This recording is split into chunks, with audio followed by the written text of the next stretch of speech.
nagawa nila kanina no game number 1. Let's enter the Land of Dawn. Ano bang ma-expect natin dito sa early game? Well, definitely para din sa early game natin, mauna agad si Brusco AR doon sa mga possible positions. Most likely, ang kailangan niya talagang pigilan dito is either Goyo. Si Goyo talaga. Kasi di ba crucial si Goyo pagdating doon sa kanyang Netherrealm na ultimate. And at the same time, yung difference pagdating doon sa ating junglers, medyo mahirap para dito kay King Kong pagka pumasok basta-basta si Boyet AR. But it depends. It's actually Lord JM on that Joy. And, Akala ko Joy. hindi nga, sumisikat siyang jungle pick, pero pwede pa rin namang XP lane, especially kung mag-vengeance ka. One of the best actually.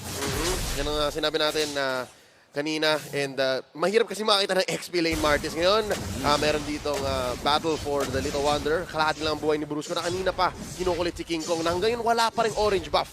Buhay pa rin ang orange buff ng TNC. Uy, medyo nakakalugi yun. Pero ngayon, Minana Evos, they're trying to poke down Goyo. Bentings, nag-aabang Oh! Flicker combo! First blood dito, Goyong AR. Worth it!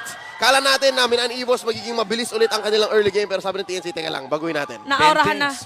Naaurahan na dito ni Bentings. Alam niya na nandun kasi wala din naman ibang pupuntahan. Mobility-wise ng isang kadita, parang wala din naman siyang flicker.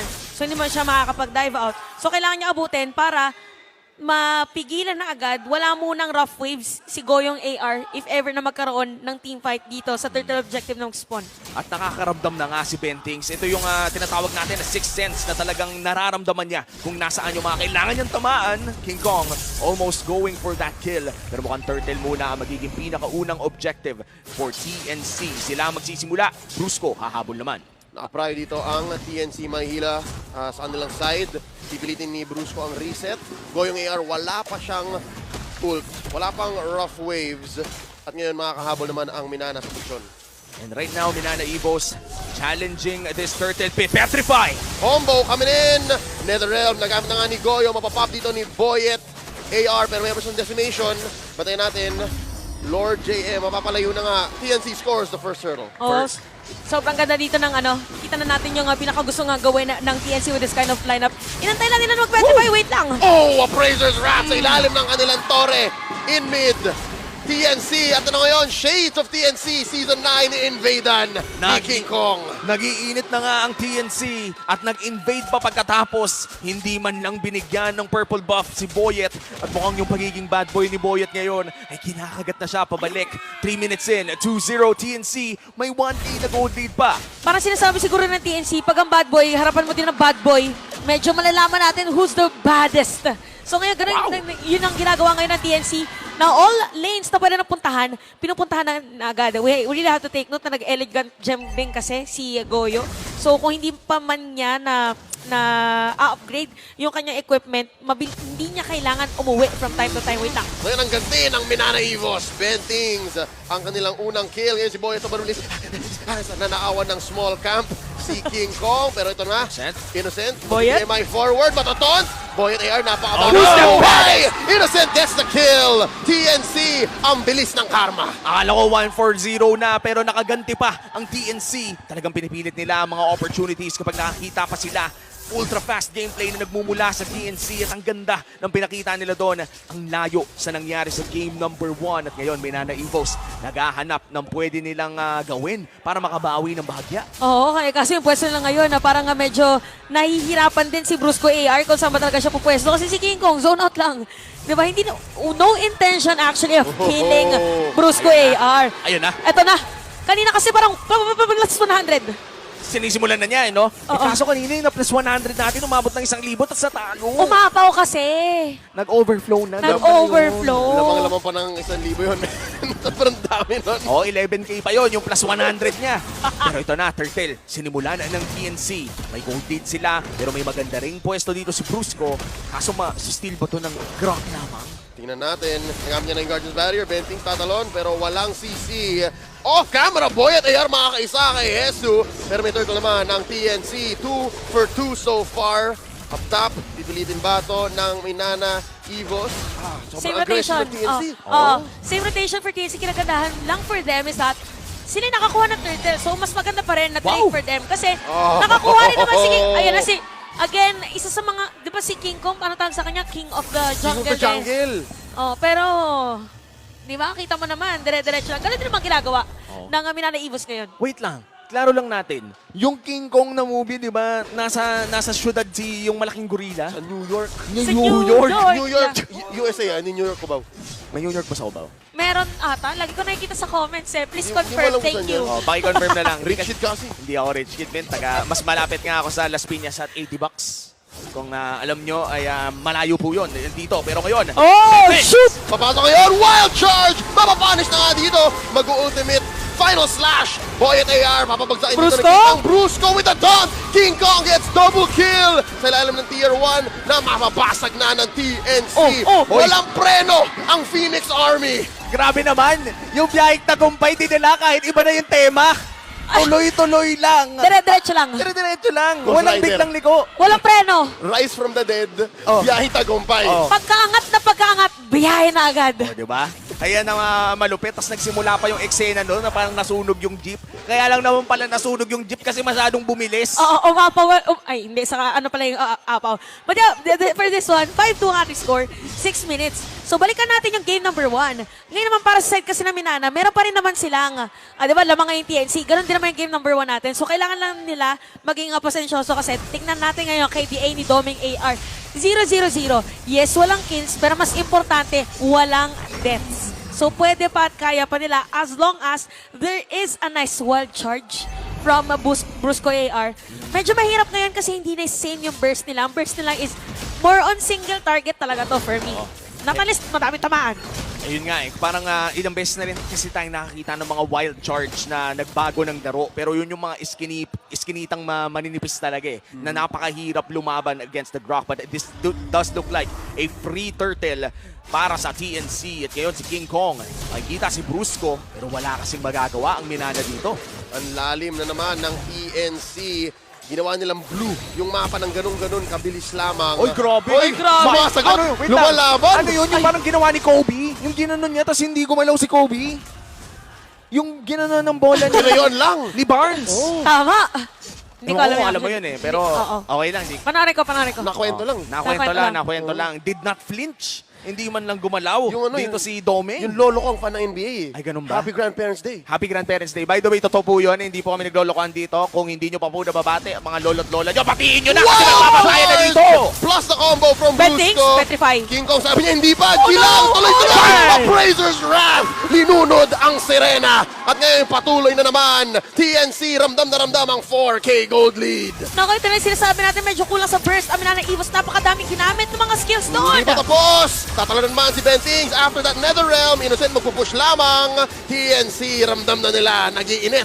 Pa-approach na ng 5K gold lead. Oh! Lord JM, Innocent na isa pa! Walang vengeance si Idol. Usually kasi kapag blinazing duet ka, ang sagot mo doon vengeance. Kaso napindot na niya. Tapos nung nakita ni Innocent na napindot na yung vengeance, pumasok na sabi niya, my turn! My turn moment na rin. Talaga, para kay Innocent, that's another kill.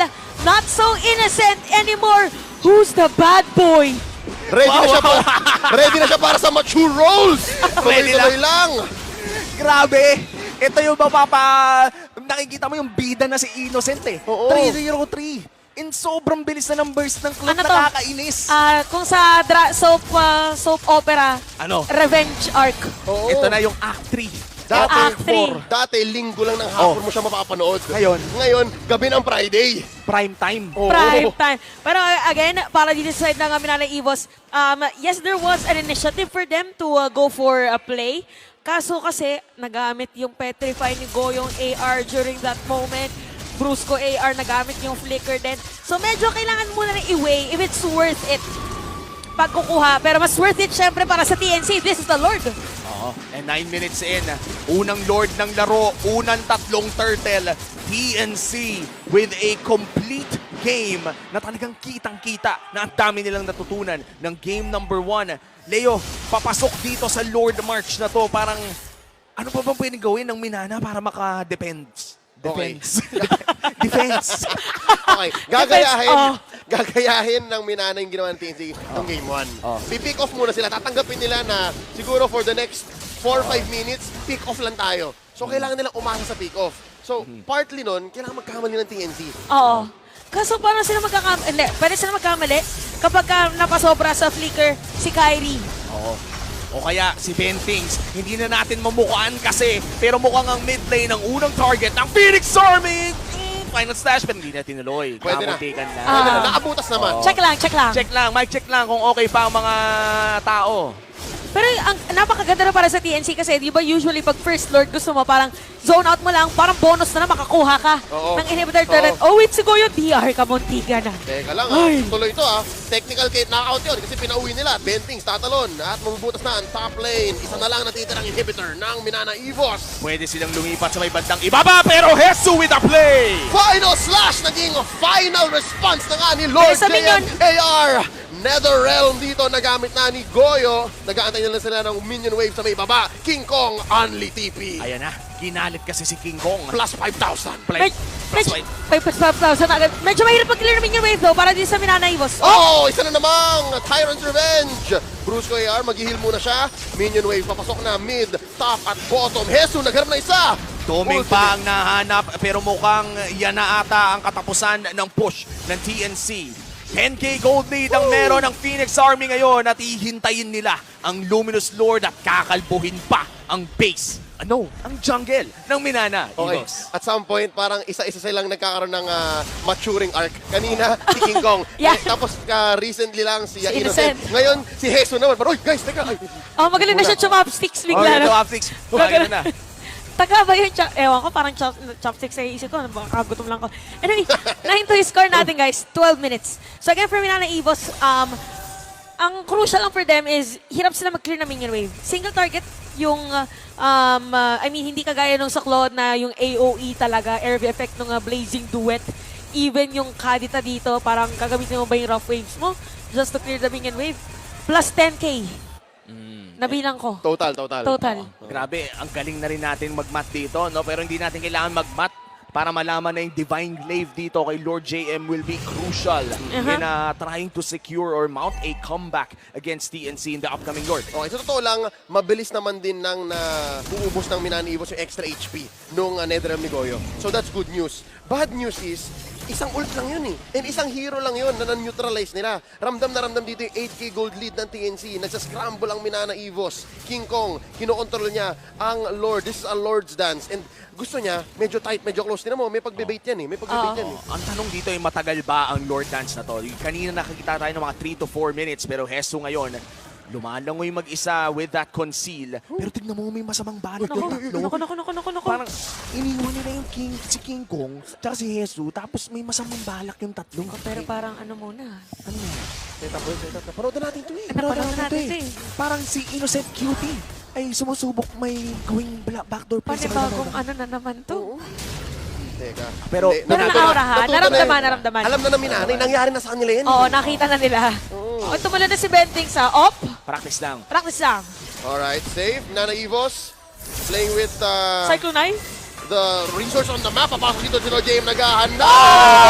Kaya si Innocent and Brusco AR will steal the Lord. Ito na nga ang bawi ng Minana Evos. Brusco AR, Power of Nature. Mananaap dito si King Kong. At ang full combo ni Brusco. Buhay pa. Naku, Ang naiwan. King of the Jungle. Bentings, buhay pa. King Kong. Kong, pipilitin nyo ba? O ang call ng Minana Evos, huwag muna. Hindi ba ito nangyari nung Game 1? Si Innocent lang ang namatay at nanakaw pa. Disaster! Anong nangyari? Ang ganda ng pasok ni Lord JM! Deja vu. Oo, parang traumatizing na yung mga Lord team fight pagka ganito nangyayari. Laging kung sino yung naghahabol, sila yung nakakapag-secure. Pero baliktad, Uva Jed. Ubajed. Ano yung pag-ubadyan? Deja vu. Deja vu pero baliktad. Baliktad na deja vu. Yeah. Oh, kasi, yeah. Ang galing. At Salamat. katulad lamang ng Minana Evos ay napakagaling ng pagpasok doon ni Lord JM with the vengeance as well. Naging crucial talaga ang kanyang ginawa doon sa pagpasok sa Lord. With that Lord marching in the bot lane, ano ba ang pwedeng gawin ng TNC dito, Chantel? Actually, for TNC, maganda yung pwesto dito. Kailangan lang talaga makakahuli kahit isa si Bentings. Panggulat lang, not saying na instant makakill sila, pero mapagilan lang sila na pumasok. Mabilis lang nila yan na madedepensan kasi full item na rin dito si Innocent. Huwag lang may mauutok ulit kay Brusco AR. Which by the way, wala naman si Brusco AR doon, pero sobrang bilis na mga pangyayari kaya bigla na nawala si Innocent. Oo nga, nagulat nga din ako yung damage pala ni Lord JM. Parang ang lala na eh. Napansin na natin kanina yung Divine Glaive Ah, nabanggit nga pala ni Yumi. Oo. Tapos meron pang Bloody Wings ngayon. So, dagdagan mo na ito yung kung sa magic item, ito na yung pinakamahal. Oo. So, complete full item. Masakit na nga, makunat pa. Oo nga, masakit na makunat pa. And si Doming, no, medyo nagtataka ako. Kasi wala pa palang nare-register. Teka, sa buong comeback na yon, walang record sa Oo, KD ni oo, Doming. So, zoning Iritel. Yun yung nakakatakot doon. Kasi tahimik lang muna siya. Siya'y tahimik lang sa isa. Pero medyo dulo na tayo. Medyo na. Iniiwasan ko nga eh. Iniwasan ko, sorry. Nandito na tayo eh. Nandito na tayo eh. This is MPL Philippines. Sakto, MPL. Di ba? Itigil na natin to. 1 minute bago ang ating next Lord. Hindi pa naman ito ang Evolved Lord. So, ibig sabihin ay still just a Luminous one. Minana Evos ngayon ay sumusubok bumawi pero TNC Protein pa rin. Pro Team. Iba po ang TNC Protein. Pampalaki ng katawan yun. TNC Protein pa rin ang may hawak ng ating gold lead. Ano nga ba ang items na mga nagmamarka dito para sa inyo? Ito yung sinabi natin kanina, actually yung Blood Wings for Lord JM. So akala natin full item na. Pwede pa siyang bumili dito ng pindotable if ever winter truncheon pag napalalim siya. Yep. So again, yung passive nito is yung guard. So magkakaroon ka ng shield. So kaya siya pwedeng mas maging aggressive or mas maging confident na pumasok ngayon against TNC because of the Blood Wings. So sakto din na merong Lord. Okay, so ganito yung play ngayon ng Minana Evos. Hindi si Brusco DR mauuna. Si Lord JM ang mauuna. Tapos pipilitin lang sumagot. Counterplay din si Brusco AR. Ang problema dito, bawal magkamali si Lord JM. Yung execution ni Lord JM has to be close to perfect. If gusto nilang magkaroon ng magandang chance dito around this Lord area, mukhang papasok na nga siya. Looking for Innocent! Oh! Netherrealm! Oh my God! Hanap ni Lord JM! At ngayon, ang paghihiganti ng api. Goyo very low. Doming AR finally on the board. 1-0. 2-0. The shutdown on King Kong. At nang ganun-ganun lang nakabawi ang Minana Evos na wala ang lead ng TNC at dediretso nila ang Lord. Tatlong putok lang. Oo, nakita mo na wala sa buhay. Bilis! With the electrifying beats. And as you said, Leo, it's Lord secured. Libreng Lord na. Pa-for Minana Evos. Well, hindi libre. Kasi ang dami din nilang ginawa para makuha yun ngayon. Men, sinasabi pa lang natin na ang hirap ng gagawin ni Lord JM. Ginawa na niya. Ito Ito, na. perfect execution. Oo. Doon nakita mo eh, nag-dive na. Akala mo nung una, magpe-face check lang. Yung pala papatay, Oh, boss. uy, uy, uy. Op! Bentings, Aray, nahuli si aray, Doming AR, pero parang may gamit siyang lumang Hasklos na buhay pa si Doming. Biglang balik buhay, no? Lumas, close. Tama naman, di ba? Tama naman. Ganun nga talaga yung haas ko before. But yeah, again, para dito sa Minana Evos, biglang nagbaliktad. Dito sinasabi natin na nakakatakot na hindi pa napapatay. Kanina si Doming AR kasi they have the kit, they have the damage per second. And hindi ko nasilip yung item dito ni Innocent kung paano niya pipigilan yung Brusco? pick ng damage ni Lord JM. Wait! Teka lang, nakatayo pa yung Torre. Finally, mababakbak dito. Alam mo, iba din siya, Lord. Napakababa na. Jesus, nag-flicker in at gagamit ng Innocent! Oh my na. Innocent buhay pa. Finally, Goyong makalaya pa. May immortality. Doming, mapapapa kanya Brusco. immortality. Double kill para kay Innocent. Doming AR babagsak na 3-4-1 ang palitan. Medyo huli na ang kill doon ni Boyet AR. At biglang comeback pa nga. King Kong ngayon, hindi na ata papauwiin pa si Boyet. Sino- Pushing na sa mid lane. Sino na yung Ang bad boy? the rest of the Phoenix Army at si Kadita lamang ang makakadepensa sa base. Nakakambak pa nga ata yung nakambakan. Oh, sinong bad boy? Sinong bad boy? Ubuhos ang angas. Ganda. Ang ganda-ganda ng ginawa ni Boyd AR. Bumili siya ng rapid boots kaya hindi siya nahabol. Pero wait lang, parang hindi na yata mangyayari Pexan! 2v4, napilitan na mag-rough waves, kiniklear na lang ang minion waves. Wala na si Goyong AR dito, mapapatay na May rin minion wave! si Boyet. Pero dito pa si Lord JM, kaya nga ba to? Apat ang kanyang kalaban sa loob ng kanilang base. At hindi pa nga tapos, Lord JM! Mapaburst down ni Goyo. Baka Pero pala si minions sa Brusco papalit. na lang. Ang daming minions, wait lang, may minions sa loob ng base. Oo, may marating din. Nag-back muna si Jesu. But it's still a 2v4 scenario. Makaka-defend ang TNC pero it's a 2v4. Oh my God! 2v4, Ala si patayin nyo! Dexter! Patayin nyo yung waves! Patayin nyo yung waves! TNC with the sweep! And this winning moment is brought to you by your official